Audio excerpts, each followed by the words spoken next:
Motorcycle rebuild part 15. So ఎలాగో first engine పాడైపోయింది, ఇక this is our only chance. So ఇది హోండా గోల్డ్వింగ్ అనమాట. ఇది 1100cc engine, 4 cylinder. So quite a bit powerful, చాలా టార్క్ కూడా ఉంటుంది. ఇంతకుముందు ఇంజన్కి ఈ ఇంజన్కి మెయిన్ డిఫరెన్స్ ఏంటంటే, ఇంతకుముందు ఇంజన్ 4 సిలిండర్. సో పిస్టన్స్ కొద్దిగా చిన్నగా ఉంటాయి.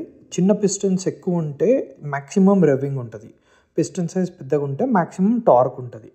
సో అలా డిఫరెన్స్ ఉంటుంది అనమాట. ఇప్పుడు ఆల్రెడీ ఇది స్టోరేజ్లో ఉన్నప్పుడు నేను ఇలా అన్ని హోల్స్ మొత్తం ఏ ఏరియాస్కి రస్ట్ పట్టకుండా నీట్గా సీల్ చేసి పెట్టాను.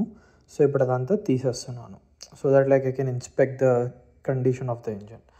సో ఫార్ హానెస్ట్లీ కండిషన్ అయితే నాకేం స్కేరీగా అనిపించలేదు. ద ఓన్లీ థింగ్ ఈజ్ చాలా హార్డ్వేర్ లేదు. అంటే ఇది నేను ఫస్ట్ నుంచి డిసెసెంబుల్ చేసిన ఇంజన్ కాదు, వేరే అతను సగం రీబిల్డ్ మధ్యలో ఆపేసినప్పుడు అక్కడ వదిలేసిన ఇంజన్ ఇది.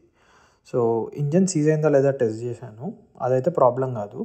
So far it is promising. This is our only second chance at the rebuild. So yeah, it is a good start. Let's see where we go from here. Yeah, thanks for watching this one. I'll meet you for the next one.